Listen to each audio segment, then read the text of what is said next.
हरियाणा के श्रम मंत्री अनिल विज ने अपने विभाग में 1500 करोड़ का घोटाला पकड़ा है, जिसे लेकर मंत्री अनिल विज बोले कि जब उन्होंने चार्ज लिया था उस वक्त एक मामला सामने आया था जिसमें एक एक व्यक्ति ने कई हजारों लोगों की वेरिफिकेशन की हुई है, जो पॉसिबल नहीं है। पहले विज ने 3 जिलों की इंस्पेक्शन करवाई, उसमें भी यही घोटाला सामने आया। इसके बाद सभी जिलों के उपायुक्त को ये लिखा गया कि जो भी श्रम विभाग के कामदार हैं उन सभी की लिस्ट लेकर 3-3 लोगों की टीम बनाकर वेरिफिकेशन की जाए। अभी 9 जिलों की ये रिपोर्ट सामने आई है, जिसने सभी को हैरान कर दिया है। उन्होंने बताया कि 5,99,758 वर्कशिप में से केवल 53,952 ही वैलिड हैं। अब इस मामले में बाकी की जांच होना बाकी है। आखिर कौन कौन इसका फायदा उठा रहा है कि किसी ने पर्ची बनवाई। ये बहुत बड़ा घोटाला सामने आया है। मैंने जब चार्ज लिया था तो तभी मेरे सामने एक मामला आया था कि जो वेरिफिकेशन है वो एक एक आदमी ने कई कई हजार की हुई है, जो कि ह्यूमनली पॉसिबल नहीं था। ये जो कंस्ट्रक्शन लेबरर हैं उनको सरकार बहुत सारे लाभ देती है, जैसे बच्चों का पीएचडी तक का सारा खर्चा सरकार उठाती है, शादी होने पे पैसे देती है, बच्चा होने पे पैसे देती है, बीमारी होने पर इलाज कराने के पैसे देती है। लेकिन वो आदमी रजिस्टर्ड होना चाहिए हमारे पास, और रजिस्टर्ड होने के लिए बाकायदा वेरिफिकेशन होती है। वेरिफिकेशन होने के बाद रजिस्टर किया जाता है। तो जब मेरे सामने आया है कि एक एक आदमी ने एक हजार लोगों को वेरीफाई कर रखा था, मुझे लगा भी गड़बड़ है। पहले मैंने 3 जिलों की एक समरी इंस्पेक्शन करवाई, उसमें भी यही ट्रेंड सामने आया। फिर मैंने कहा कि सारे प्रदेश की करो, तो क्योंकि लेबर डिपार्टमेंट के पास तो इतना स्टाफ नहीं था,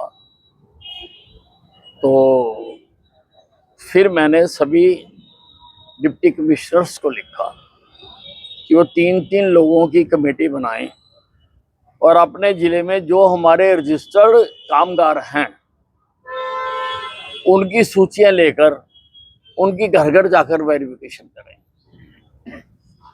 वो वेरिफिकेशन हुई है। अभी केवल हमारे पास 13 जिलों का रिपोर्ट आई है। केवल 9 जिलों से रिपोर्ट आई है।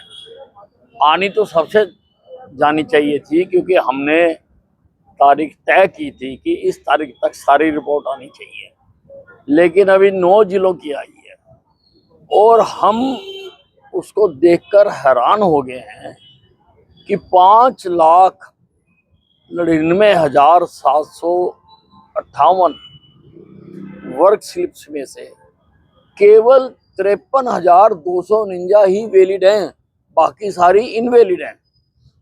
उसी प्रकार से 2,21,517 जो रजिस्टर्ड वर्कर्स हैं उसमें से केवल 14,240 वर्कर ही वैलिड है, बाकी इनवैलिड है।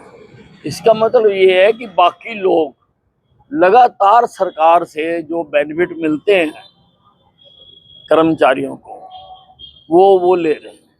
अभी इसकी फर्दर जांच होना जरूरी है कि कब से ले रहे हैं, किस किस ने लिया, किसने पर्ची बनवाई, किसने उसको वेरीफाई किया। ये जो फर्दर जांच होगी उसमें ये चीजें आएंगी और उसमें मामला ये और भी बड़ा हो सकता है।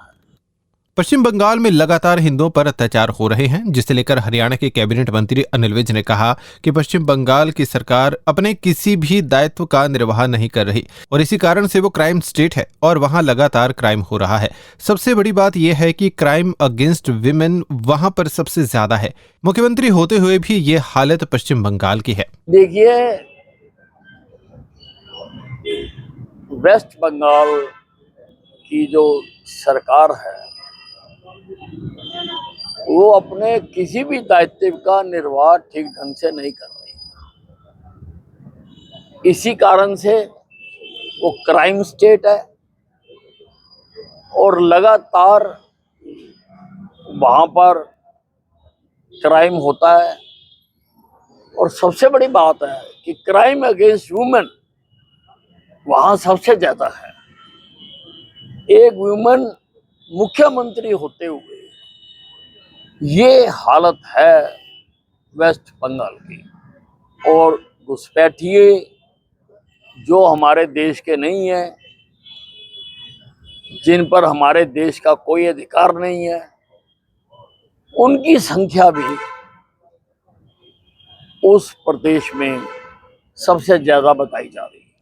वहीं अम्बाला छावनी में बस स्टैंड से लेकर रेलवे स्टेशन के बीच में एक अंडर ब्रिज बनाया जा रहा है, जिससे लोगों को फायदा मिलेगा।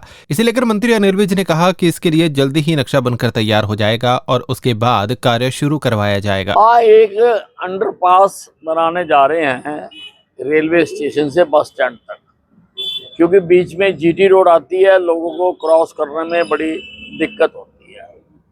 तो उसके लिए हरियाणा सरकार ने भी नो ऑब्जेक्शन सर्टिफिकेट दे दिया है और रेलवे ने भी नो ऑब्जेक्शन सर्टिफिकेट दे दिया है। अब जो नेशनल हाईवे है वो उसका जल्दी ही उन्होंने मुझको कहा है कि जल्दी ही हम इसके नक्शे तैयार करके दिखाएंगे। तो उसके बाद फिर इसके टेंडर लगेंगे और ये एक अच्छा रास्ता रेलवे स्टेशन यहाँ बहुत बिजी रेलवे स्टेशन है। दिन में 376 गाड़ियाँ आती हैं यहाँ पर, तो पैसेंजर्स को काफ़ी दिक्कत होती है, इसलिए ये रास्ता बनवाया था। वहीं नववर्ष को लेकर कैबिनेट मंत्री बोले कि ये हमारे देश का नया साल नहीं है। जब हमारे देश का नया साल होगा तो उसे बहुत अच्छे से मनाएंगे। देखिए, ये जो 1 जनवरी आ रही है इसको हम नया साल नहीं मानते। ये हमारे देश का नया साल है भी नहीं, और जब हमारे देश का नया साल आएगा उसकी योजना भी बनाएंगे।